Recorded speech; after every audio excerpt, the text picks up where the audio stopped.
નમસ્કાર વિદ્યાર્થી મિત્રો, આજે આપણે ધોરણ 11ના અંદર ઇંગ્લિશની જે ટેક્સ્ટ બુક છે એના અંદર આપણે યુનિટ 1 જે આપેલું છે, જેનું રીડ 1 ખૂબ જ સરસ મજાનું આપેલું છે, એને આપણે સમજવાના છીએ. ખૂબ જ સરસ રીતે હું સમજાવવાનો છું તમને. તમે લાસ્ટ સુધી આ ચેપ્ટરને જોજો, જેથી કરી અને તમને સરસ રીતે આ પાઠનો ખ્યાલ આવી જાય. આ પાઠમાં એક ઉમદા વ્યક્તિત્વની વાત કરવામાં આવી છે, જેની પાસેથી આપણે ઇન્સ્પિરેશન લઈ શકાય, જેની પાસેથી આપણે કરેજ શીખી શકાય, હિંમત શીખી શકાય એવી એક શાનદાર પર્સનાલિટી છે, સ્પોર્ટ્સ પર્સન છે, જેને આપણે ફોલો કરી શકીએ કે ભાઈ એને જીવનમાં કેવી રીતે બધું હાંસિલ કર્યું, કેવી રીતે પોતાની હિંમત દાખવી, અને એવી રીતે આપણે પણ હિંમત દાખવીએ, એની પાસેથી પ્રેરણા લઈએ અને આવું કંઈક સક્સેસફુલ કાર્ય કરીએ. કોઈ પણ કાર્ય ઇમ્પોસિબલ હોતું નથી, એ આપણને આ પાઠ શીખવવા માંગે છે કે ભાઈ ગમે એવી પરિસ્થિતિ આવે જીવનમાં, પરંતુ એનાથી હારવાની જરૂર નથી, ડરવાની જરૂર નથી. આપણે એને ઓવરકમ કરી અને એનાથી આગળ જવાની જરૂર છે. તો આવો જ એક પાઠ છે, આવી જ એક પર્સનાલિટી છે જે તમને અહીંયા ચિત્રમાં દેખાય છે, જેને તમે જાણતા પણ હશો, જેનું નામ છે અરુણિમા સિન્હા. અરુણિમા સિન્હા એક શાનદાર ફેમસ પર્સનાલિટી હતા, શાનદાર સ્પોર્ટ્સ પર્સન હતા. શું છે એમના જીવન વિશે જે આપણે આ પાઠમાં જોવાના છીએ, તો એમને પોતે પોતાના શબ્દોમાં જ આનું વર્ણન કર્યું છે. તો ચાલો જોઈએ મિત્રો શું છે આ પાઠ. તો પાઠનું નામ છે the journey of my life from earth two Everest. Arunima Sinha કહે છે કે મારી જે જર્ની છે, મારી જે યાત્રા છે, મારા જીવનની જે યાત્રા છે, ત્યાંથી ફ્રોમ અર્થ ટુ એવરેસ્ટ, એટલે કે પૃથ્વીથી લઈ અને એવરેસ્ટ ચડવાની. એવરેસ્ટ એટલે શું? તો કે માઉન્ટ એવરેસ્ટ ચડવાની. દુનિયાનું સૌથી ઊંચામાં ઊંચું શિખર, વિશ્વનું સૌથી ટોપ. તો કે એને પોતાની પૃથ્વી પરથી છેક એવરેસ્ટ સુધી ચડવાની જે યાત્રા છે, એને પોતાના શબ્દોમાં અહીંયા વર્ણન કર્યું છે. એને આપણે ધ્યાનથી જોશું. તો જો અહીંયા લખેલું પણ છે કે Arunima Sinha first woman amputee climb mount Everest. જો ખાસિયત શું છે, માઉન્ટ એવરેસ્ટ તો ઘણા બધા ચડ્યા છે, પરંતુ આમના અંદર શું ખાસિયત છે, કેમ આમને આટલા માનવામાં આવે છે કે ભાઈ એમને માઉન્ટ એવરેસ્ટ ચડ્યો? તો એ કોઈ સામાન્ય વ્યક્તિત્વ નહોતા. એ કેવા હતા, કેવી પર્સનાલિટી હતી? તો કે એ અપંગ હતા, અને અપંગ થઈ અને આટલું માઉન્ટ એવરેસ્ટ ચડવું એ આઈ થિંક ઇમ્પોસિબલ જેવું લાગે, પરંતુ આ એક એવી પર્સનાલિટી છે જેમણે આપણને પોસિબલ કરીને બતાવ્યું. તો ચાલો જોઈએ મિત્રો આ પાઠને. સરસ મજાનો એક પાઠ છે, અરુણિમા સિન્હા. જોઈએ જો સૌથી પહેલા આપણને અહીંયા એક ચિત્ર દેખાય છે. જો અરુણિમા સિન્હાનું વોલીબોલ એમના હાથમાં છે. કેમ વોલીબોલ છે એ આપણે વાંચશું તો આપણને ખ્યાલ આવશે. તો કે Arunima Sinha was a national level volleyball player. ધ્યાન રાખજો, અરુણિમા સિન્હા નેશનલ લેવલના વોલીબોલ પ્લેયર હતા, રાષ્ટ્રીય કક્ષાના વોલીબોલ પ્લેયર હતા. એટલી શાનદાર સ્પોર્ટ્સ પર્સન છે. તો આ અહીંયા આપણને ટ્રુ ફોલ્સ પૂછાશે, બરાબર? આ ધ્યાન રાખવાનું કે ભાઈ અરુણિમા સિન્હા નેશનલ લેવલના હતા કે ઇન્ટરનેશનલ લેવલના. તો તરત જ આપણને ખ્યાલ હોવો જોઈએ કે અરુણિમા સિન્હા નેશનલ લેવલના વોલીબોલ પ્લેયર હતા, રાષ્ટ્રીય કક્ષાના વોલીબોલ પ્લેયર હતા. તેમની ગેમ એ પહેલાથી જ સ્પોર્ટ્સ પર્સન હતા. When she was travelling on a train, જ્યારે તે ટ્રાવેલિંગ કરી રહ્યા હતા, મુસાફરી કરી રહ્યા હતા ટ્રેનના અંદર. તો એક વખત મુસાફરી કરી રહ્યા હતા ટ્રેનના અંદર. સમ ઠગ્સ, અમુક ઠગ લોકો આવ્યા, ચોર લોકો આવ્યા, લૂંટારા લોકો આવ્યા. Try to snatch Har golden chain. Tried એટલે પ્રયત્ન કર્યો, સ્નેચ, સ્નેચનો મતલબ થાય ઝૂંટવવું. અમુક લૂંટારા લોકો આવ્યા જેમણે એમની ગોલ્ડન ચેઇન, જે ગળામાં સોનાની ચેઇન હતી, એ સોનાની ચેઇનને એમને ઝૂંટવવાની કોશિશ કરી. તો એ સોનાની ચેઇન જ્યારે એમની ગળામાંથી ઝૂંટવવાની કોશિશ કરી, જ્યારે તેઓ ટ્રેનના અંદર મુસાફરી કરી રહ્યા હતા. તો હવે શું થાય છે આગળ જોઈએ. C fought back. ફોટ એટલે ફાઇટ કરવી. તેમણે એમનો સામનો કર્યો કે ભાઈ આ સોનાની ચેન લેવા આવે છે, હું તો આપવાની નથી. તો she fought back but was thrown out of the speeding train. પરંતુ એક મહિલા છે, એની સામે 4 થી 5 પુરુષો એ લડવા આવ્યા. તો એક મહિલા ક્યાં સુધી ટકવાની છે? તો એ આપણે એમના હિંમતની દાદ દેવી જોઈએ કે ભાઈ એમને એમનો સામનો કર્યો, પરંતુ ઘણી વખત ઘણો સમય સુધી એમનો સામનો કરી શકી નહીં, અને થ્રોન આઉટ એટલે એમને ફેંકી દેવામાં આવી. સ્પીડિંગ ટ્રેન એટલે કે ચાલતી ટ્રેનમાંથી, મૂવિંગ ટ્રેનમાંથી એમને બહાર ફેંકી દેવામાં આવી. અને શું થયું? And lost her left leg. અને એમને બહાર ફેંકવામાં આવી તો એમણે પોતાનો ડાબો પગ ગુમાવવો પડ્યો. હવે તમે જો, એક વોલીબોલ પ્લેયર હતી, વોલીબોલ પ્લેયર તો એકદમ પરફેક્ટ હોવા જોઈએ, તો એમને ડાબો પગ ગુમાવ્યો તો એ વોલીબોલ રમશે કેવી રીતે? સો ધીસ હેપન, આ ઘટના ક્યારે થઈ? This happen when she was 24. આ યાદ રાખજો કે આ ઘટના ક્યારે થઈ? આ પ્રશ્ન પૂછાય છે, ટ્રુ ફોલ્સમાં પૂછાય છે કે આવી જે ટ્રેનની ઘટના થઈ અરુણિમા સિન્હા સાથે એ ક્યારે થઈ? તો જ્યારે તેઓ 24 વર્ષના હતા ત્યારે એમની સાથે આ ઘટના થઈ. ઓકે, હાઉએવર તેમ છતાં પણ 24 વર્ષની વયે એમની ઘટના થઈ, એમનો પગ કપાઈ ગયો, તેમ છતાં ધીસ એક્સિડન્ટ, આ અકસ્માત નેવર અફેક્ટેડ હર સ્પિરિટ, એમનો જે જુસ્સો હતો, સ્પિરિટ હતી, એમને ક્યારે અફેક્ટ કર્યું નહીં, એમના ઉપર કોઈ અસર ના પડી, એમનો જુસ્સો બિલકુલ ખતમ થયો નહીં. હવે શું થાય છે આગળ? તો કે at all India institute of medical science Delhi, આ આપણે યાદ રાખજો મિત્રો, એમ્સ જેને કહેવાય છે. શું કહેવાય છે? એમ્સ. આનું ફૂલ ફોર્મ પણ પૂછાય છે કે ભાઈ એમ્સનું ફૂલ ફોર્મ બતાવો. તો કે ઓલ ઇન્ડિયા, અહીંયાથી આપણે સ્ટાર્ટ કરવાનું, all India institute of medical science, આનું ફૂલ ફોર્મ છે. અને ક્યાં આવેલું છે? તો કે દિલ્હીના અંદર. And artificial leg was fitted, artificial leg એમને ફિટ કરવામાં આવ્યો, કારણ કે એમનો ડાબો પગ તો ગુમાવી દીધો હતો. આર્ટિફિશિયલ એટલે શું? તો કે ભાઈ મેન મેડ. મેન મેડ એટલે શું? તો કે ભાઈ માનવીય બનાવેલો, એને આપણે કૃત્રિમ પણ કહી શકાય કે ભાઈ એમને કૃત્રિમ પગ ફિટ કરવામાં આવ્યો, કારણ કે એમને પોતાનો પગ ગુમાવી દીધો. A year letter, a year મતલબ એક વર્ષ પછી, આ લેટરનો મતલબ પછી થાય, ધ્યાન રાખજો મિત્રો, આ લેટરનો મતલબ થાય પછી. એક વર્ષ પછી she was retrained, ફરીથી ટ્રેનિંગ લીધી. કેમ રીટ્રેન? એક વખત તો એ ટ્રેનિંગ લેતા જતા વોલીબોલ પ્લેયરની, રીટ્રેન ફરીથી ટ્રેનિંગ લીધી એઝ અ માઉન્ટેનિયર, પરંતુ આ વખતે એમને વોલીબોલ પ્લેયર તરીકે લીધી નહીં, કારણ કે એમની પાસે પગ હતો નહીં, અને પગ ના હોય તો આપણે વોલીબોલ પ્લે કરી શકીએ નહીં. તો એમને આ વખતે માઉન્ટેનિયર, પર્વતારોહક, પર્વત ઉપર ચડનાર, એની એમણે ટ્રેનિંગ લીધી. એન્ડ અને બીકેમ બન્યા ધ ફર્સ્ટ ફિમેલ, અને પ્રથમ મહિલા બન્યા વિથ એન આર્ટિફિશિયલ લેગ, પોતાના કૃત્રિમ પગ સાથે, ટુ સ્કેલ માઉન્ટ એવરેસ્ટ. તો એમને એક રેકોર્ડ બનાવ્યો. શું બનાવ્યો? એક રેકોર્ડ બનાવ્યો. શું રેકોર્ડ બનાવ્યો? તો કે વિશ્વની એવી પ્રથમ મહિલા બન્યા કે જેમણે માઉન્ટ એવરેસ્ટ સર કર્યો, પરંતુ વિશ્વની પ્રથમ એવી અપંગ મહિલા કે જેમણે માઉન્ટ એવરેસ્ટ સર કર્યો, એવો એક રેકોર્ડ બનાવ્યો. તો આપણે ધ્યાન રાખશું કે માઉન્ટેનિયર થયા પછી એમને શું રેકોર્ડ બનાવ્યો? તો the first female with an artificial leg, પ્રથમ એવી મહિલા જેમને કૃત્રિમ પગ હતો અને એમણે માઉન્ટ એવરેસ્ટ સર કર્યો હોય, એવો આજ સુધી કોઈ ઘટના બની હતી નહીં. તો she was the first one. This is her unforgettable story of hope, courage and inspiration. થોડા ઇમ્પોર્ટન્ટ શબ્દો છે, ધ્યાન રાખશું. અનફર્ગેટેબલ એટલે ક્યારેય ન ભૂલાય એવું, અવિસ્મરણીય આપણે કહી શકાય, અવિસ્મરણીય આપણે કહી શકાય, બી ક્યારેય ના વિસરાય, ક્યારેય ના ભૂલાય. સ્ટોરી છે, એક એવી વાર્તા છે જેને આપણે ક્યારેય ના ભૂલી શકાય. હોપની, હોપ એટલે આશાની, એક આશાનો કિરણ લઈને બેઠા કે મારે આવું કરવું છે. હિંમત એમના અંદર દાખવી, કરજ એટલે હિંમત એમણે દાખવી. એન્ડ ઇન્સ્પિરેશન, અને આપણે એમના પાસેથી ઇન્સ્પિરેશન એટલે કે પ્રેરણા લઈ શકાય એવી એક સરસ મજાની ઘટના છે. તો આમના પાસેથી ખૂબ જ શીખવાનું છે આપણે, એમની પાસેથી હોપ, એમની પાસેથી કરેજ, એમની પાસેથી ઇન્સ્પિરેશન આપણું શીખવાનું છે. સો લેટ્સ રીડ, ચાલો આપણે રીડ કરીએ. 4 સીન્સ, 4 એવા સીન, 4 એવી ઘટના ઓફ હર લાઈફ, તેની લાઈફની, નરેટેડ ઇન હર ઓન વર્ડ્સ, એમના જ શબ્દોમાં વર્ણવી છે એવી આપણે એમના જીવનની 4 ઘટના સમજીશું.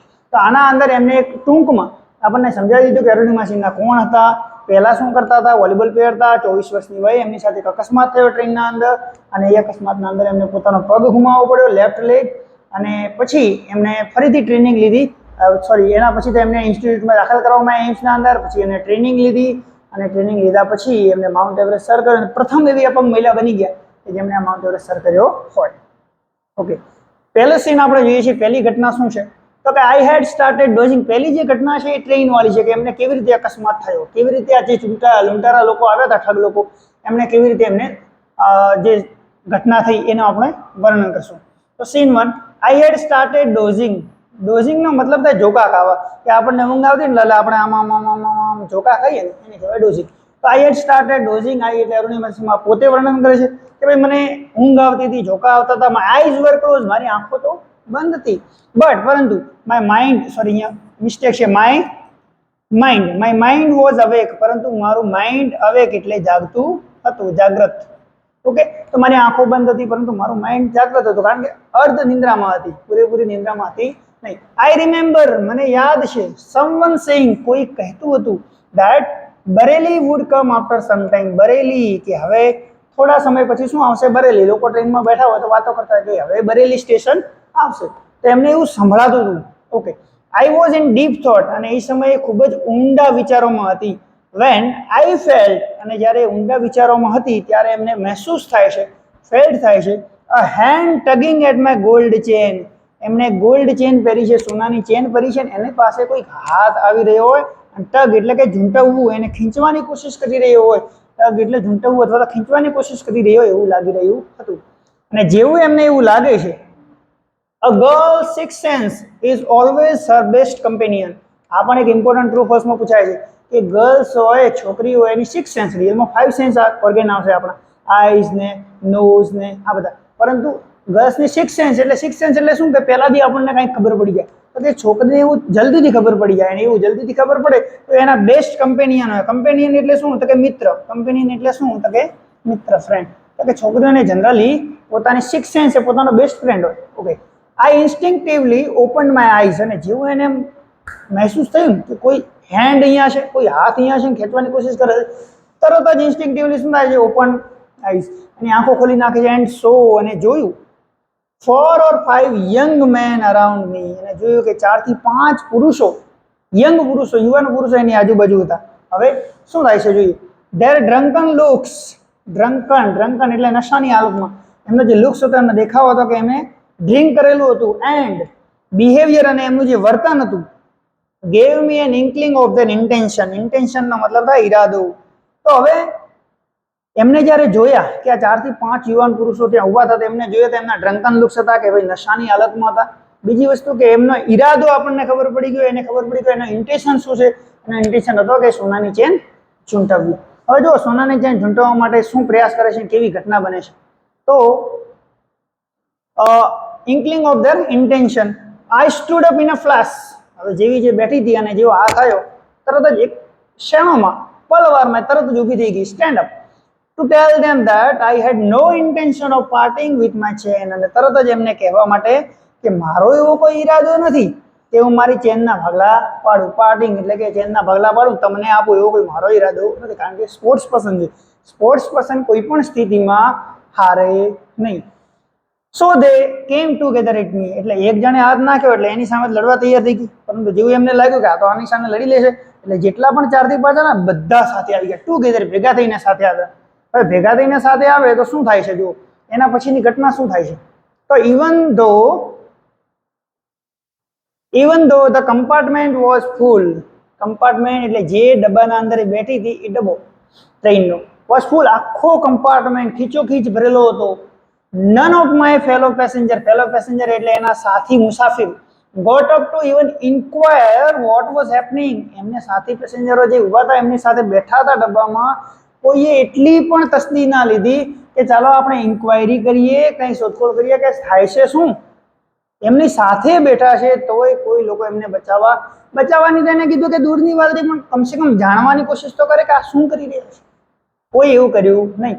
Forget about their coming to my rescue, rescue એટલે બચાવ, સેવ, તો કે એ તો ભૂલી જાઓ, એ તો ફર્ગેટ કરી જાઓ કે મને બચાવવા આવે. કોઈએ જાણવાની પણ તસ્દી ના લીધી કે આ મારી સાથે શું થાય છે. Bad thing, I had no option but to take them on. અને હવે અરુણિમા સિંહને કહે છે કે મારી પાસે કોઈ ઓપ્શન હતો નહીં, ટુ ટેક ધેમ ઓન, ચાલો હવે લડી લઈએ, હવે લડ્યા વગર કોઈ ઓપ્શન નથી. સો આઈ કોટ અ યુથ, એટલે એને એક યુવાનને પકડ્યો, who was trying to size me up, જે એને એની પાસેથી ઝૂંટવવાની કોશિશ કરતો ને, એના ઉપર હાવી થવાની કોશિશ કરતો ને, એ યુવાનને પકડ્યો. ક્યાંથી પકડ્યો? તો કે બાય હિઝ કોલર, એને અહીંયા કોલરથી પકડી નાખ્યો કે ભાઈ આવી જા તું હાલ. So by his collar and pushed him back, અને પછી કોલરથી પકડી અને આમ ધક્કો પુશ કર્યો. I kicked a couple of others, kicked એટલે લાત કરી, અને બીજા 2-4 જણા એમને લાત 2-4 દઈ દીધી. તો જો કેવો જુસ્સો છે એનો. An exceptional battle had begun inside the train on the move. Exceptional, અસામાન્ય એક બેટલ એટલે કે યુદ્ધ, પણ અહીંયા ઝઘડો છે કે એવું યુદ્ધ શરૂઆત થઈ ગઈ inside the train on the move, જે ચાલતી ટ્રેનમાં એક અસામાન્ય ઘટના બની ગઈ, અસામાન્ય યુદ્ધ ચાલુ થઈ ગયું. 4-5 પેલા યુવાનો હતા ને, અહીંયા એક સામે હતી અરુણિમા સિંહ. ખૂબ જ સુંદર રીતે લડી, પરંતુ આપણે જાણીએ છીએ કે એક સ્ત્રી 4 થી 5 યુવાનો સામે કેટલા સમય સુધી ટકી રહેશે. પણ સલામ છે આવી સ્ત્રીને કે જેણે આવો જુસ્સો બતાવ્યો. ચલો આગળ લખ્યું છે કે the wolves made another attempt to snatch my chain. wolves એટલે વરુઓ. હવે એમને 4-5 પુરુષો શું કીધા કે આ વરુઓ મારા ઉપર, મેં એમની સાથે એક બેને લાત મારી દીધી, પુશ કરી દીધા, ફરીથી એક સાથે બધા આવ્યા, અનધર અટેમ્પ્ટ, બીજો અટેમ્પ્ટ કર્યો, બીજો પ્રયાસ કર્યો two snatch my chain, snatch એટલે ઝૂંટવવું, મારી ચેનને ઝૂંટવવાનો ફરીથી પ્રયાસ કર્યો. સ્ટીલ આઈ રેજિસ્ટર્ડ, પરંતુ હજી પણ હું એમનો પ્રતિકાર કરી રહી હતી, હજી પણ હું એને રેજિસ્ટ કરી દેવા તૈયાર હતી નહીં. અનટિલ, ત્યાં સુધી, one of them driven by a frenzy gave me an extra hard kick using all its force. હવે આ થોડી વાર તો લડી, પરંતુ એમાંનો એક વ્યક્તિ ડ્રાઈવન બાય ફ્રેન્જી ગેવ મી, જનૂની થઈ ગયો, ફ્રેન્જી થઈ ગયો, જનૂન થઈ ગયો કે આ સ્ત્રી આપણને હરાવશે, એટલે એટલો ગુસ્સામાં આવી ગયો, એટલો જનૂનમાં થઈ ગયો કે એને પોતાની જેટલી તાકાત હતી એટલી તાકાતથી એક્સ્ટ્રા હાર્ડ કિક, જોરથી કિક મારી અને પોતાની પૂરેપૂરા ફોર્સથી. અને કિક મારવાથી શું થાય છે મિત્રો કે એને જેવી જ કિક મારી એટલે જોરથી તાકાતથી પોતાની ઓફ બેલેન્સ અને પોતે અરુણિમા સિન્હાનું બેલેન્સ સંતુલન ગયું. આઈ કુડન્ટ રિકવર ઇન ટાઈમ, અને સંતુલન ગયું અને પોતે સમયસર રિકવર કરી શક્યા નહીં, પોતાને સંભાળી શક્યા નહીં. I literally flew out of the train, અને દરવાજામાં આઈ થિંક ઉભા હશે, જેવી કિક મારી સીધા ટ્રેનની બહાર, ફ્લુ એટલે કે ઉડવા લાગ્યા ટ્રેનની બહાર. Steel holding my mobile phone, અને એમના હાથમાં એક મોબાઈલ ફોન હતો અને બહાર ટ્રેનની બહાર ઉડતા હતા. આઈ વોઝ મિડ એર, હું હવાની વચ્ચે હતી. when I flew right into the another train moving on the next track. અને બીજી એક ખરાબ ઘટના થાય છે કે જેવી એમને લાત મારી એ ટ્રેનની બહાર, એમના હાથમાં મોબાઈલ હતો અને એ જ સમયે બીજી પટરી ઉપર સામેથી ટ્રેન આવી રહી હતી અને સીધી બહાર જઈને એ ટ્રેનની સાથે અથડાય છે. ખૂબ જ ખરાબ ઘટના છે. My body hit the moving steel, અને સામેના જે ટ્રેનનું સ્ટીલ છે એને અથડાય છે. ચાલતી ટ્રેનની સ્પીડ કેટલી હશે મિત્રો?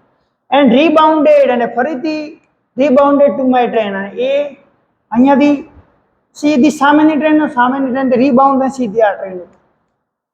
ધીસ પિંગ પોંગ એટલે કે આમ આમ આમ આમ અથડાવાનું must have continued for several second, થોડી સેકન્ડો સુધી તો પેલી ટ્રેન સાથે આ ટ્રેન સાથે, પેલી ટ્રેન સાથે આ ટ્રેન સાથે. બહુ ભયાનક ઘટના એમની સાથે થઈ. સેવરલ સેકન્ડ, થોડીક સેકન્ડો માટે તો આવી ઘટના થઈ ગઈ. બિફોર ગ્રેવિટેશનલ ફોર્સ પુલ્ડ મી ડાઉન, જ્યાં સુધી આ ગુરુત્વાકર્ષણ બળ એને નીચે ના ખેંચી લીધું ત્યાં સુધી બંને ટ્રેનો વચ્ચે અથડાતી રહી. ડિસ્પાઇટ માય એફર્ટ, એને ઘણા પ્રયત્નો કર્યા તેમ છતાં, ડિસ્પાઇટ એટલે તેમ છતાં, my left leg fell on the track, પરંતુ ઘણા પ્રયત્નો કરવા છતાં એનો ડાબો પગ કપાઈ અને ટ્રેક ઉપર પડી ગયો મિત્રો. અને આ ઘટનામાં એમને શું થયું તો કે એમને પોતાનો ડાબો પગ ગુમાવવો પડ્યો. એ ઘટના પણ એમને એક્ઝેક્ટ યાદ છે કે શું સ્થિતિ થાય છે. ગચ, that was the sound of my leg getting chopped. ગચ એવો અવાજ આવે, એને પરફેક્ટલી યાદ છે કે મારા પગનો કપાવવાનો, ચોપ્ડ એટલે કપાવું, કટ, મારા પગનો કપાવવાનો એવો અવાજ આવ્યો. There was no one, ત્યાં કોઈ હતું નહીં, to hear my intense scream, મારા ઇન્ટેન્સ એટલે તીવ્ર, સ્ક્રીમ એટલે ચિલ્લાવું, હું જોર જોરથી ચિલ્લાતી હતી, પરંતુ મારે ચિલ્લાવાનું સાંભળવા માટે ત્યાં કોઈ પણ હતું નહીં. આઈ લે મોશનલેસ ફોર અ વાઇલ, અને જેવી જે નીચે પડી, મોશનલેસ હલન ચલન વગર, થોડી વાર લે એટલે ત્યાં જ પડી રહી. Watching the red tail light of the train, અને આમ ટ્રેન જતી હતી અને હું જોઈ રહી હતી પાછળની લાલ લાઇટ એની દેખાઈ રહી હતી. અન્ટિલ ઇટ ડીમ, ત્યાં સુધી હું એને જોતી રહી જ્યાં સુધી એ ડીમ ના થઈ ગઈ. એન્ડ ફેડેડ ઇનટુ ડાર્કનેસ, અને ધીરે ધીરે ધીરે ઝાંખી થતી થતી અંધારામાં ફેરવાઈ ગઈ. ધેન આઈ ફેન્ટેડ, અને પછી ફેન્ટેડ એટલે હું બેભાન થઈ ગઈ. તો આ એમની ટ્રેનની ઘટના હતી કે ભાઈ કેવી રીતે ટ્રેનની ઘટના થઈ જેથી એમનો પગ એમને ગુમાવવાનો વારો આવ્યો. ઓકે, તો આ એમને પોતાની પહેલા સીનના અંદર એમને વર્ણવ્યું ટ્રેનની ઘટના. એના પછી હવે આપણે સીન નંબર 2 જોઈએ. સેકન્ડ સીનના અંદર શું થાય છે? સીન 2 એ કહે છે કે I was admitted to AIIMS Delhi, અને આ ઘટના થઈ પછી આજુબાજુના લોકો ગામડાના આવ્યા અને એમને હોસ્પિટલે લઈ ગયા. અને પછી શું થાય છે જુઓ તો કે એમને એડમિટ કરવામાં આવ્યા દવાખાનાના અંદર. એમ્સ દિલ્હી, દિલ્હીનું એમ્સ સૌથી મોટામાં મોટું આપણે ભારતમાં કહી શકાય કે દવાખાનું કહેવાય, હોસ્પિટલ કહેવાય, all India institute of medical science, એમના અંદર એમને દાખલ કરવામાં આવ્યા. On the intervention of the PM, PM એટલે પ્રાઇમ મિનિસ્ટર, ઇન્ટરવેન્શન એટલે દખલગીરી, કે ભાઈ એક સ્પોર્ટ્સ પર્સન હતા રાષ્ટ્રીય કક્ષાના, એટલે પીએમ ના કહેવાથી, વડાપ્રધાનના કહેવાથી એમણે દખલગીરી કરી વડાપ્રધાને, કે હસ્તક્ષેપ કર્યો કે ભાઈ આ આપણા સ્પોર્ટ્સ પર્સન છે, આપણું ગૌરવ છે, આપણું પ્રાઇડ છે, તો આપણે સારી હોસ્પિટલમાં એમની સારવાર થવી જોઈએ. અને એમના કારણે એમને એમ્સ દિલ્હીના અંદર ખસેડવામાં આવ્યા, એડમિટ કરવામાં આવ્યા. ધ યુનિયન ગવર્મેન્ટ, યુનિયન એટલે કેન્દ્ર સરકાર, જે ભારત દેશની સરકાર હતી, કેન્દ્ર સરકાર, would bear the entire cost of my treatment. Treatment એટલે સારવાર, bear એટલે ઉપાડશે. તો કે આખો જે કોસ્ટ છે એમનો ટ્રીટમેન્ટનો, સારવારનો, અરુણિમા સિન્હાનો, એ કોણ આપશે? તો કે ભારત સરકાર, કેન્દ્ર સરકાર આપશે. soon, તરત જ AIIMS began issuing daily medical bulletin of my status અને on my status. સો એમ્સને ખબર પડી ગઈ કે આ સ્પોર્ટ્સ પર્સન છે, લોકો એના ચાહકો છે, એમને જોવાવાળા, એમને ફોલો કરવાવાળા લોકો છે, એટલે એમને એક બુલેટિન દરરોજનું બહાર પાડ્યું. મેડિકલ બુલેટિન કહેવાય, કે ભાઈ દરરોજના સમાચાર આપે, દરરોજને એમનો સ્ટેટસ આપે કે આજે એમની હાલત કેવી છે, સુધારો છે કે નહીં, એ દરરોજનું સ્ટેટસ એમને આપવાનું શરૂ કર્યું. આઈ વોઝ ટોલ્ડ ધેટ, એમને કહેવામાં આવ્યું ધેટ યંગ પીપલ, યુવાન લોકો, ઓટો ડ્રાઈવર્સ, જે રિક્ષા ચલાવે છે એમના drivers, and road side vendors, vendors એટલે ફેરિયાઓ, રોડ સાઇડ એટલે કે જે રોડ બાજુ સાઈડમાં જે ફેરિયાઓ ઊભા હોય, જે વેચતા હોય કંઈક ને કંઈક વસ્તુ, were carrying out a candle march to galvanise support for me. હવે આ જે ભારત દેશના લોકો હતા, જે સામાન્ય લોકો, કે યુવાન લોકો, ઓટો ડ્રાઈવર્સ, રોડ સાઈડના ફેરિયાઓ, એ શું કરી રહ્યા હતા? કેન્ડલ માર્ચ, હાથમાં મીણબત્તી લઈ અને અરુણિમા સિન્હા માટે પ્રાર્થના કરી રહ્યા હતા. તો કેટલા ફેમસ હતા એ સમયે પણ. ગેલ્વેનાઇઝ, ગેલ્વેનાઇઝનો મતલબ થાય સપોર્ટ કરવો, એમને સપોર્ટ કરવા માટે, એમને સહાનુભૂતિ બતાવવા માટે, ફોર મી, એના માટે, and pre for my recovery, ને જલ્દીથી સાજા થઈ જાય એવી પ્રાર્થના કરી રહ્યા હતા.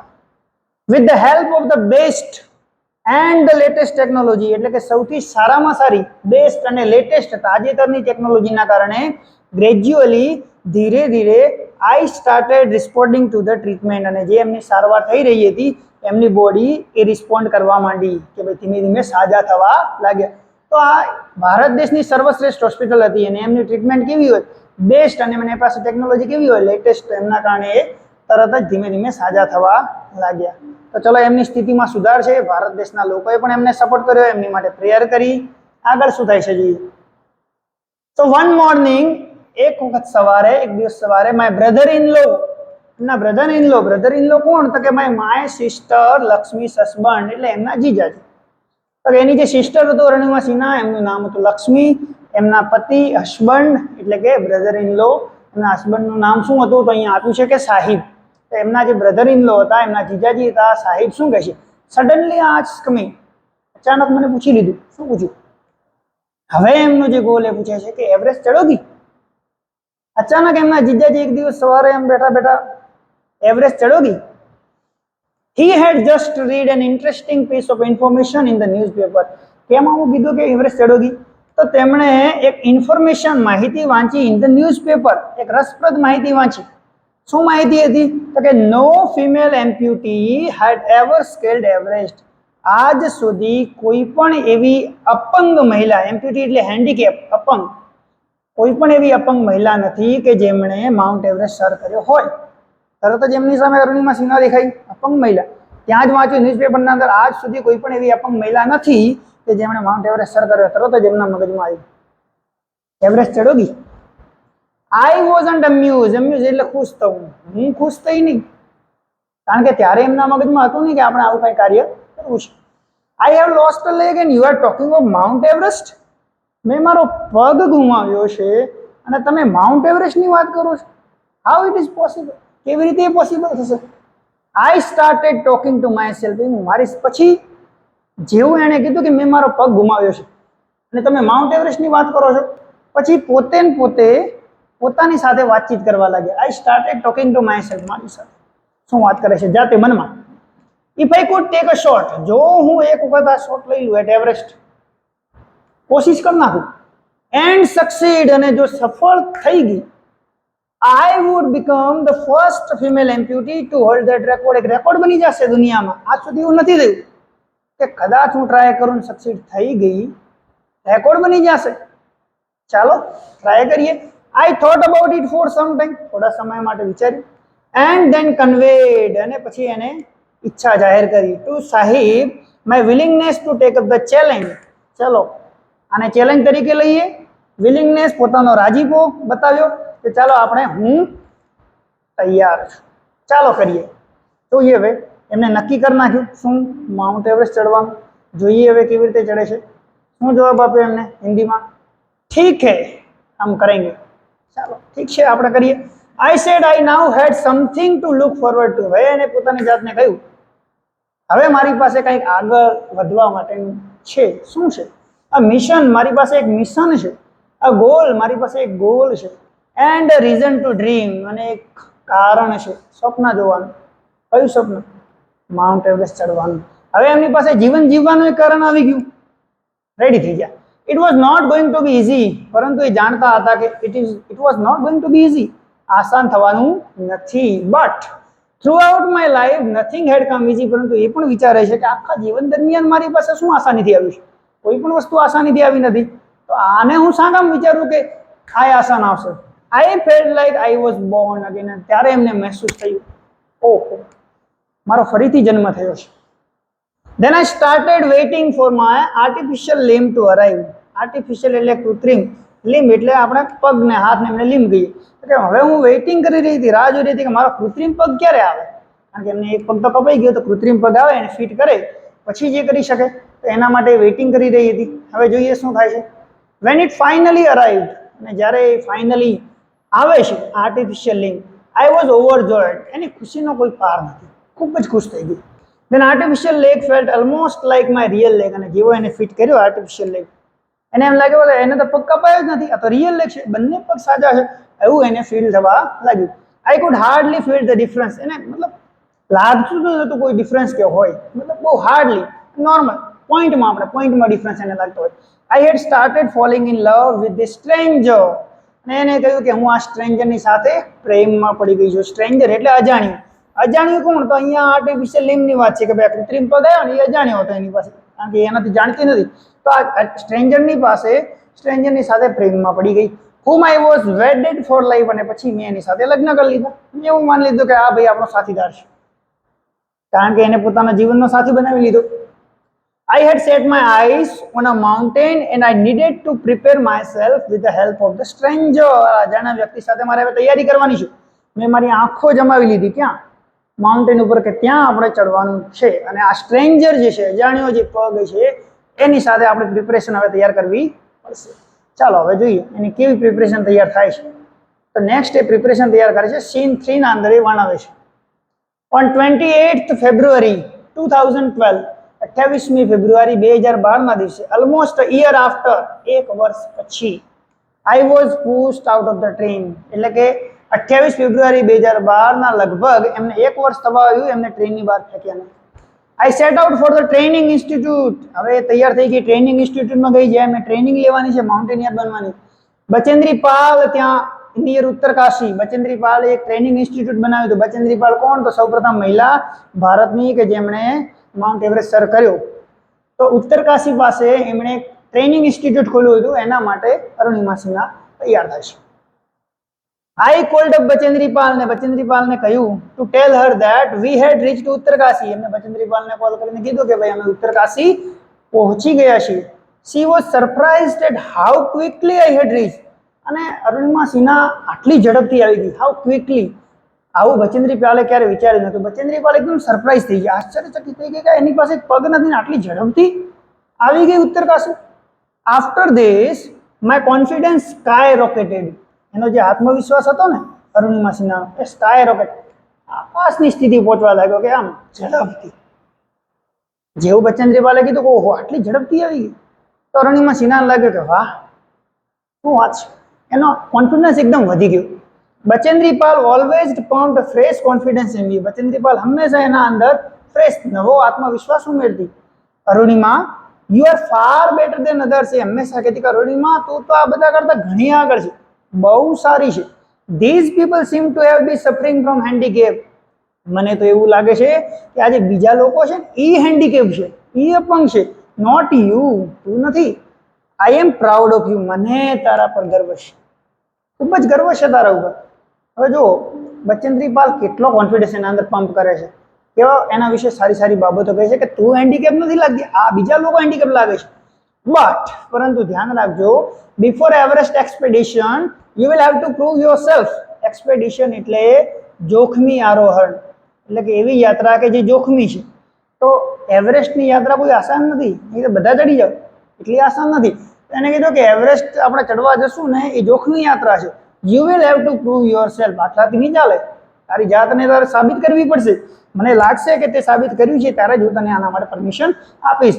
હવે એના માટે શું શરત રાખે છે? તો કે if you climb 21,798 feet high Chamser Kangri mountain in Ladakh, જો તો 21,798 ફીટ જે ચામસર કાંગડી માઉન્ટેન છે, પર્વત છે લદ્દાખના અંદર, ત્યાં ચડી જઈશ અને એ પ્રૂવ કરીને બતાવીશ, then you will be on your way to Everest. ને પછી સમજજે કે તું તારા રસ્તા પર છે ત્યાં તારા ગોલ તરફ, માઉન્ટ એવરેસ્ટ તરફ. તો આટલું પ્રૂવ કરીને બતાવી દે. હવે બચેન્દ્રી પાલે એની સામે ચેલેન્જ મૂકી. હવે શું કરે છે જોઈએ અરુણિમા સિન્હા. સો આઈ સક્સેસફુલી કમ્પ્લીટેડ ધેટ એક્સપેડિશન. એ જોખમી આરોહણ હતું ને ચામસર કાંગડી લદ્દાખમાં ચડવાનું, એ સફળતાપૂર્વક અરુણિમા સિન્હાએ પાર કરી નાખ્યું. By the time we reached base camp, અને ચડતા હતા એ સમયે બેઝ કેમ્પ ઉપર પહોંચે છે. જ્યાં આપણે કેમ્પ રાખેલા હોય એમાં આપણે કોઈ પણ યાત્રા કરવા જતા વચ્ચે કેમ્પ, સેવા કેમ્પ હોય એવા ત્યાં પણ કેમ્પ હોય. એ કેમ્પ ઉપર પહોંચે છે. સિચ્યુએટેડ 18,000 ફીટ, 18,000 ફીટ પાસે એક કેમ્પ રાખેલો છે. ત્યાં સુધી પહોંચે છે. 16 out of the 19 member, 16 member total member હતા 19, 19 માંથી 16 મેમ્બર્સ ઓફ ધ ટીમ, એની ટીમમાં કેટલા મેમ્બર હતા કે ટોટલ 19, 19 માંથી 16 હેડ રિટાયર્ડ. આટલા સુધી પહોંચતા પહોંચતા તો 16 જણા તો રિટાયર થઈ ગયા કે ભાઈ હવે આપણું કામ નથી, આપણે નથી કરવું. જો એ અપંગ નથી, આજે 16 રિટાયર થયા ને, અપંગ નથી તો કે 16 તો રિટાયર થઈ ગયા. કેટલા બાકી રહ્યા? 3 જણ. Bachendri Pal greeted me at the base camp, અને જેવી બેઝ કેમ્પ ઉપર આવી એટલે બચેન્દ્રી પાલ ઊભી હતી. જેવી બેઝ કેમ્પ પાસે આવે છે એનું અભિવાદન કરે છે. શું કહે છે? હા, મારી શેરની આવી ગઈ, મેરી શેરની. કેવું લાગતું છે કે મને શેરની કીધું. She said and took me in her warm embrace. Embrace એટલે ગળે લગાવવું. એને કીધું કે આ મારી શેરની આ, અને એને ગળે લગાવી લીધી. ઇન ધ ઇવનિંગ, અને એ સાંજે બચેન્દ્રી પાલ અનાઉન્સ, અને એ સાંજે બચેન્દ્રી પાલે અનાઉન્સમેન્ટ કર્યું that I was finally ready for Everest. કહી દીધું કે ચલો અરુણિમા સિન્હા, તે પ્રૂવ કર્યું છે, તે સાબિત કર્યું છે, હવે તું રેડી છે, તૈયાર છે ચડવા માટે. ક્યાં? તારા ગોલ તરફ, એવરેસ્ટ. She also reassured, અને ફરીથી ખાતરી આપી that she would talk to the official at Tata Steel for sponsoring my Everest dream. એમને કીધું કે હું તને ખાતરી આપું છું કે તારી સ્પોન્સરિંગ માટે, તારા સ્પોન્સર એટલે તારો જે એવરેસ્ટને ખર્ચો છે એ ઉપાડવા માટે કોણ તને સ્પોન્સર કરશે? તો કે ટાટા સ્ટીલ. એમને હું મનાવી લઈશ, એમની સાથે હું વાતચીત કરીશ, એમના ઓફિસરો સાથે વાતચીત કરીશ, જે તારો સ્પોન્સર તને સ્પોન્સર કરશે એટલે કે તારો ખર્ચો આપશે એવરેસ્ટ સુધી ચડવાનો. તો એ પણ એ મારી ગેરંટી છે. તો આવું એમને કહી દીધું. તો જો રેડી થઈ ગયા ચડવા માટે. બચેન્દ્રી પાલે એમને સપોર્ટ પણ કરી લીધો. હવે નેક્સ્ટ શું થાય છે? સીન 4, લાસ્ટ સીન છે. લાસ્ટ સીનમાં શું કહે છે કે ભાઈ કેવી ઘટના બને છે? I arrived at Everest base camp. Everest, હવે માઉન્ટ એવરેસ્ટનો બેઝ કેમ્પ છે, એ છેલ્લો બેઝ કેમ્પ છે માઉન્ટ એવરેસ્ટ ચડવા માટે. એ બેઝ કેમ્પ ઉપર પહોંચે છે ક્યારે? 11 એપ્રિલ 2013, 11 એપ્રિલ 2013 ના દિવસે એ માઉન્ટ એવરેસ્ટના બેઝ કેમ્પ ઉપર પહોંચી જાય છે. Near about 2 years had passed, 2 વર્ષ થવા આયા, since was thrown out of the train, moving train. એ જે ચાલતી ટ્રેનમાંથી એમને બહાર ફેંકી દેવામાં આવી ને, એને લગભગ 2 વર્ષ થવા આવ્યા. At the camp, nobody seemed to know that I had an artificial leg. હવે જ્યારે બેઝ કેમ્પ ઉપર પહોંચે છે માઉન્ટ એવરેસ્ટના, ત્યાં સુધી કોઈને ખબર નથી કે આની પાસે આર્ટિફિશિયલ લેગ છે, આ તો અપંગ છે, એવું કોઈને ખબર નથી. તમે જો આટલા સુધી એને જાણ પણ ના થવા દીધી. સહાનુભૂતિ દર્શાવતી નથી કે ઓહો હું તો અપંગ છું, નામ છું. તમે કેવી સ્પોર્ટ્સ પર્સન છે, કેટલી પ્રેરણા આપણે લેવી જોઈએ. વન ડે વાઇલ રિટર્નિંગ, હજી સુધી એ તો પોતે નથી બોલતી, પરંતુ જ્યારે એક રિટર્ન ફરતી હોય છે બેઝ કેમ્પ પરથી, my left leg got wet with snow. હવે એનો જે ડાબો પગ હતો, જે કૃત્રિમ પગ હતો, એ સ્નો એટલે કે બરફથી વેટ થઈ જાય છે, એટલે કે ભીનો થઈ જાય છે. I had slipped a couple of times on the slippery surface because, કારણ કે એ ઘણી વખત સ્લીપ ખાય છે, લપસી જાય છે. ક્યાં? તો કે બરફ, હિમાલય ઉપર બરફ છે આપણને ખબર હોય, એટલે બરફની જે લપસણી સરફેસ હતી એના ઉપર ઘણી વખત લપસી જાય છે, એટલે એનો પગ આખો વેટ થઈ જાય છે. વેટ એટલે ભીનો થઈ જાય. એટલે પછી એ શું કરે છે? નેક્સ્ટ મોર્નિંગ, બીજી સવારે, I left the artificial leg out in the sun to dry. અને મારો જે લેફ્ટ લેગ હતો આર્ટિફિશિયલ લેગ, એને ખોલી અને એ તડકામાં સુકવવા માટે મૂકે છે. ડ્રાય એટલે સુકવવું. એટ ધેટ ટાઈમ, એ સમયે, સમ ફોરેનર્સ, મારી સાથે જે વિદેશી હતા, realise that I had only one leg. અને ત્યારે એમને ખબર પડી કે ઓહ, અરુણિમાનો તો એક પગ છે, આટલા સુધી આવી ગઈ. વિચાર કરો શું વિચારતા હશે. અને આફ્ટર ધેટ માય ટીઆરપી સોર્ડ, અને પછી એની ટીઆરપી વધી ગઈ. સિરિયલોની પેલી ટીઆરપી આવે ને, TRP એટલે ટેલિવિઝન રેટિંગ પોઈન્ટ, કે ભાઈ કઈ સિરિયલ સારી ચાલે છે. તો આની એમ પ્રશંસા વધી ગઈ, અરુણિમા સિન્હાનું નામ બની ગયું કે હું એક પગે આટલા સુધી ચડી ગઈ, અરુણિમા સિન્હાની ફેમસ થઈ ગઈ.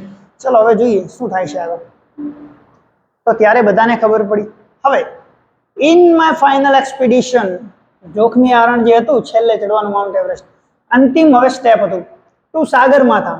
આને નામ યાદ રાખજો કે સાગરમાથા શું છે, તો કે હેડ ઓફ ધ સી, સમુદ્રનું માથું, હેડ ઓફ ધ સી, અને બીજું ઇંગ્લિશમાં નામ કીધું છે. The local name for the peak of Everest, જે માઉન્ટ એવરેસ્ટની પીક હતી, આ માઉન્ટ એવરેસ્ટનું જે શિખર હતું એને ત્યાં લોકલ પીપલ શું કહેતા, સાગરમાથા કહેતા. બરાબર, એટલે કદાચ પ્રશ્ન પૂછે કે માઉન્ટ એવરેસ્ટની જે શિખર છે એને લોકલ માણસો શું કહેતા, તો કે સાગરમાથા. એટલે એ સાગરમાથા ચડવા માટેનો રસ્તો હવે તૈયાર છે, ત્યાં જવાનું છે. Nima Kancha was my mountain guide. હવે ત્યાં એમની પાસે ગાઈડ હતા, માર્ગદર્શક હતા પર્વત ચડવા માટે. એમનું નામ શું હતું, નીમા કાંચા. તો who was the mountain guide of Arunima Sinha? Arunima સિન્હાના માઉન્ટેન ગાઈડ કોણ હતા, Nima કાંચા. He was a nice, એ ખૂબ જ સારો માણસ હતો. હેલ્પફુલ, મદદગાર હતો. નેપાલીઝ, નેપાળનો હતો. Who use to scold me, ક્યારેક ક્યારેક મને સ્કોલ્ડ એટલે ઠપકો પણ આપતો. At times when upset, upset એટલે ઉદાસ, ક્યારેક ક્યારેક હું ઉદાસ થઈ જતી ને એટલે મને ઠપકો પણ આપતો. તો ખૂબ જ સારો માણસ હતો, નાઇસ હેલ્પફુલ માણસ હતો. તો એની સાથે ખૂબ જ સારો ટ્રેનર પણ એટલે કે ગાઈડ પણ સારો એમને મળી ગયો. હવે શું થાય છે, ધ લાસ્ટ ટ્રેક, હવે છેલ્લો રસ્તો શરૂઆત થાય છે અને ખૂબ જ ડેન્જર રસ્તો છે, તમે ધ્યાન રાખજો. The last track to the peak of Everest began, છેલ્લો રસ્તો ટ્રેક જે છે આ માઉન્ટ એવરેસ્ટની પીક એટલે કે શિખર ચડવાનો બિગેન શરૂ થાય છે. કેવો રસ્તો હતો, ઇટ વોઝ વેરી ડેન્જરસ, ખૂબ જ ખતરનાક રસ્તો. નેરો પથ, એકદમ સાંકડો રસ્તો, એકદમ સાંકડો અને ડેન્જરસ. આમ તમે જોવો ને કે આટલામાંથી પસાર થવું ખાલી પગ મુકાય ઉપર, આવો રસ્તો છે ઉપર છે. તો આઈ સ્લીપ્ડ, મેં ઘણી વાર સ્લીપ પણ થઈ. એન્ડ ફેલ વન્સ, એક વખત તો પડી પણ ગઈ. My oxygen was running out, મારો ઓક્સિજન એકદમ ખતમ થઈ રહ્યો હતો. રનિંગ આઉટ એટલે એકદમ ખતમ થઈ રહ્યો હતો, ત્યાં તો ચડવા માટે ઓક્સિજન જોઈએ. આઈ વોઝ સ્ટ્રગલિંગ, હું સંઘર્ષ કરી રહી હતી. વિથ માય પેઇનિંગ લેગ, મારા પગ પણ દુખી રહ્યા હતા કારણ કે આર્ટિફિશિયલ લેગ હતો, તો પગ દુખતા હતા, ઓક્સિજન કમ હતો, બધી પરિસ્થિતિ એનાથી વિપરીત હતી. તો અરુણિમા હાર માને એવી નથી. માય શેરપા સેડ, એના શેરપાએ કીધું આઈ મસ્ટ ક્વિટ, હવે તારે છોડી દેવું જોઈએ, હવે તું ચડીશ નહીં. But I knew that there was no going back, પરંતુ અરુણિમા સિન્હાએ કીધું હું જાણું છું પાછા જવાનું નથી. I pushed forward through my Sherpa. I pushed forward though my Sherpa kept insisting that I should return. એને પોતાની જાતને આગળ જ ધપાવતી રહી, પુશ કરતી રહી. કેમ કે એના શેરપા કહેતા હતા, શું કહેતા હતા, ઇન્સિસ્ટિંગ એટલે આગ્રહ કરવું કે આઈ શુડ રિટર્ન, તારે પાછા ફરવું જોઈએ, હવે તો આગળ વધવું તારા માટે ખૂબ જ મુશ્કેલ સાબિત થઈ શકે, મૃત્યુ પણ થઈ શકે તારું. એટલે શેરપા કહે છે કે તારે પાછા આવી જોઈએ. પણ અરુણિમા સિન્હા માને એવી નથી. એટલે જ તો આપણે એમના પાસેથી પ્રેરણા લેવાની છે કે ભાઈ ગમે એવી મુશ્કેલ પરિસ્થિતિ આવે, હારવાનું નથી. બધા કહે છે કે અરુણિમા સિન્હા પાછી ફરી જા, પાછી ફરી જા, પણ અરુણિમા સિન્હા પાછી ખરે એવી હતી નહીં. I have enough oxygen to reach the summit and હોઇસ્ટ the countries flag. એને વિચાર્યું કે મારી પાસે એટલો પૂરતો ઓક્સિજન છે કે સમિટ, સમિટ એટલે શિખર સુધી, પીક સુધી પહોંચી શકું અને મારા દેશનો ઝંડો, મારા ભારત દેશનો ઝંડો લહેરાવી શકું. What happens આફ્ટરવર્ડ્સ doesn't matter એનીમોર. એના પછી શું થશે એની મને ચિંતા નથી. એ વખત ઊંચી પહોંચી જાઉં, મારા દેશનો ઝંડો ગર્વથી લહેરાવું, એટલી પાસે તો ઓક્સિજન છે, પછી શું થાય છે એની મને કોઈ ચિંતા નથી. આઈ ટોલ્ડ નીમા કાંચા ફર્મલી, એકદમ પૂરા વિશ્વાસ સાથે, કોન્ફિડન્સ સાથે કીધું નીમા કાંચા એમના ગાઈડને કે ભાઈ મને એક વખત ચડવા દો, ત્યાં સુધી ઓક્સિજન છે, પછી ભલે મરી જાઉં. રિમેમ્બર, યાદ રાખો, સરસ મજાની એક લાઈન લખી છે, none can defeat you until you concede. સરસ મજાની એક લાઈન છે ને તમારા જીવનમાં ઉતારવા જેવી કે none can defeat you until you concede. Concede એટલે શરણાગતિ સ્વીકારવી, હાર સ્વીકારવી. ડિફીટ એટલે હરાવવું. તમને ત્યાં સુધી કોઈ ના હરાવી શકે જ્યાં સુધી તમે જાતે હાર ના સ્વીકારો. તમે હાર ના સ્વીકારો ને ત્યારે તમને દુનિયાનો કોઈ પણ વ્યક્તિ હરાવી ના શકે, દુનિયાની કોઈ પણ ચીજ તમે હરાવી ના શકે. સરસ મજાની લાઈન છે. ત્યારે હાર સ્વીકારવી જોઈએ નહીં. Yes, occasional failures will test you. અમુક અમુક સમયે તમને આમ ફેઇલિયર્સ મળશે, હાર થશે, ટેસ્ટ કરશે કે ભાઈ તમે મજબૂત છો કે નહીં. બટ કીપ ટ્રાઇંગ, પરંતુ તમારે હાર માનવાનું નથી. ટ્રાય ટ્રાય ટ્રાય ટ્રાય, પ્રયત્નો કરતા જ રહેવાનું છે. One day you will get success. Some doors of opportunity will certainly come અને ઇટ્સ ઓપન. કે અમુક સમયે તમે ટ્રાય કરતા રહેશો ને, હારશો નહીં, તો અમુક દિવસ એવા આવશે તમારી માટે દરવાજા ખુલશે. ઓપોર્ચ્યુનિટી, તકના દરવાજા ખુલશે. Then I could see him following me even as I continued to drag myself to the top. એટલે કે એને વિચાર લીધું કે ભાઈ હવે આપણે હારવાનું નથી. અને શેરપાને ખબર પડી ગઈ, માઉન્ટેન ગાઈડને ખબર પડી ગઈ કે ભાઈ હવે આ પાછી વળશે નહીં.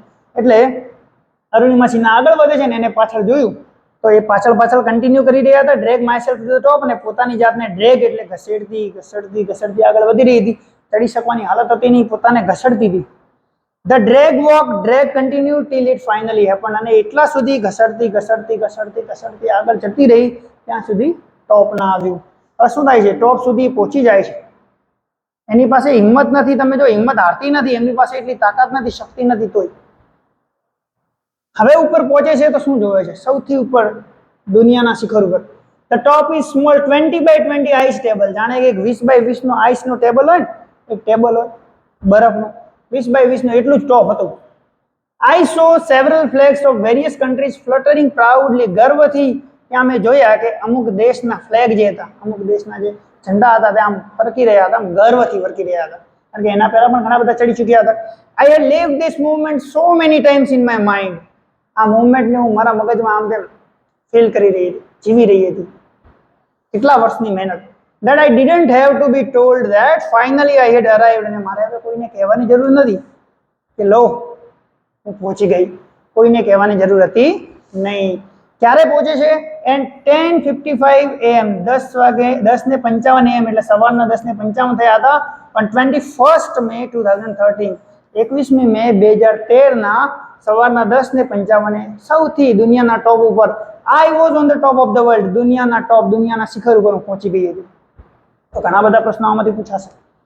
આઈ ફેલ્ટ લાઈક ડાન્સિંગ. મને ત્યાં એવું મહેસૂસ થાય કે હાલો ડાન્સ કરી લઉં. ક્રાઇંગ, રડવાનું પણ મન થતું. લાફિંગ, હસવાનું પણ મન થતું. At the same time feelings ઉભરાય કે હાલો ડાન્સ કરી લઉં, હાલો હસી લઉં. બધી ફિલિંગ થતી હતી. My mind was kaleidoscope of emotion. એની લાગણીઓ જે હતી ને એ કેલિડોસ્કોપની હતી. કેલિડોસ્કોપ એટલે શું? અલગ અલગ કલર બતાવે. એટલે એ સમયના અંદર અલગ અલગ લાગણીઓ થતી કે હસી લઉં, રડી લઉં, ડાન્સ કરી લઉં, શું કરી લઉં. Everyone has a reason to be alive. અને એને ત્યારે મહેસૂસ થયું કે દરેકની પાસે જીવવા માટે એક કારણ હોય છે. મે બી ધીસ વોઝ માઇન. અને આઈ થિંક, મને એવું લાગે છે કે આ મારું કારણ હતું. શું? માઉન્ટ એવરેસ્ટ ચડવાનું. આઈ હેડ માય ફ્લેગ. મેં મારો ફ્લેગ, દેશનો ઝંડો હાથમાં લીધો. And raised both my hands high up to register my countries record. અને મારા હાથ મેં બંને ઊંચા કર્યા અને મારા દેશનો રેકોર્ડ નોંધાવવા માટે, કન્ટ્રીનો રેકોર્ડ નોંધાવી દીધો હોય એનું મહેસૂસ કરવા લાગ્યું. તો આ હતી અરુણિમા સિન્હાએ પોતાના દેશનો રેકોર્ડ બનાવી લીધો. શું રેકોર્ડ બનાવ્યો? તો કે વિશ્વની પ્રથમ એવી અપંગ મહિલા કે જેમણે, ક્યાંની હતી? ભારતની. વિશ્વની પ્રથમ મહિલા બની, અપંગ મહિલા કે જેણે માઉન્ટ એવરેસ્ટ સર કર્યો હોય. બરાબર. ખૂબ જ સરસ કહાની હતી. એમની પાસેથી આપણે સારી એવી પ્રેરણા લેવી જોઈએ અને આપણે એમને સેલ્યુટ કરવું જોઈએ. તો આઈ થિંક તમને આ પાઠ ખ્યાલ આવી ગયો હશે. નેક્સ્ટ લેક્ચરમાં ફરીથી મળીશું. ત્યાં સુધી ધન્યવાદ.